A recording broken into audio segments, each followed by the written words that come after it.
Why did Wolverine's claws refuse to come out in Deadpool and Wolverine? Whiskey dick of the claws. It's quite common in Wolverines over 40. I think it's not a common problem for Wolverines over 40. Doesn't really make sense. In Logan, Wolverine was already 197 years old and still had no problem using his claws. A better explanation comes from the comics. This version of Wolverine may be similar to an older comic storyline where something tragic happened in his past. Mysterio once tricked him with an illusion, making him see the X-Men as enemies, and Wolverine ended up killing them. Because of that, he made a vow never to use his claws again, which could explain why he refused to come out. During Captain America: The First Avenger, while Steve Rogers is training, a colonel throws a grenade at the recruits without telling them it's fake. As everyone runs away, Steve immediately jumps on it, ready to sacrifice himself to protect the others. But if you look closely, Peggy Carter also runs toward the grenade, showing that she was willing to risk her life too. This moment hints that she had the same courage and heart as Steve, which connects to her becoming Captain Carter in Doctor Strange in the Multiverse of Madness. Before heroes, before Earth, before everything we know, there were the Celestials. These ancient cosmic beings existed at the very beginning of the universe, long before planets were fully formed. The Celestials didn't just explore space, they shaped it. They created galaxies, built stars, and planted the seeds of life across different worlds. But their goal was not random creation. Everything they did followed a system. They would place a celestial seed inside a planet, and over millions of years, intelligent life would grow on that planet. Once the population reached a certain level, a new celestial would be born from inside it. This event is called an emergence, and it destroys the entire planet in the process.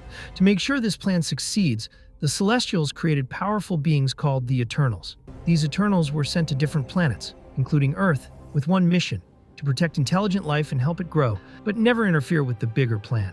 At the same time, they also created the Deviants, creatures designed to remove predators that could stop life from evolving.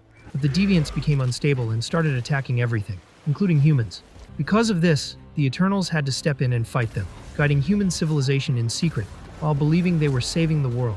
But the truth was, they were unknowingly preparing Earth for its destruction. This is where the real story of the MCU begins. Not with heroes, but with a hidden plan that has been in motion for millions of years. As humanity continued to grow under the watch of the Eternals, Earth eventually reached a time of war and chaos, the 20th century. This is where we meet the first true hero of the MCU, Steve Rogers. Before becoming Captain America, he was just a weak but determined young man who wanted to fight for his country during World War II.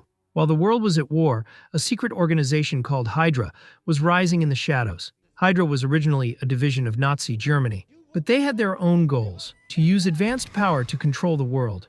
Their leader, Red Skull, discovered a mysterious object known as the Tesseract, a glowing cube that held unlimited energy.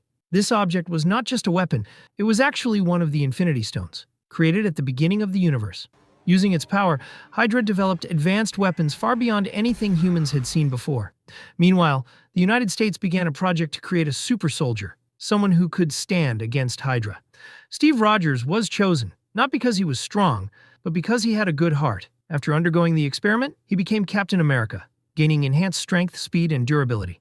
He became a symbol of hope during the war, and led missions against Hydra, slowly taking down their operations. In the final battle, Captain America faced Red Skull, who tried to fully control the power of the Tesseract. But the energy was too much, and Red Skull disappeared, leaving the Tesseract behind. To stop a Hydra plane filled with weapons from destroying cities, Steve crashed it into the Arctic, sacrificing himself to save millions of lives. He was frozen in ice and lost to time.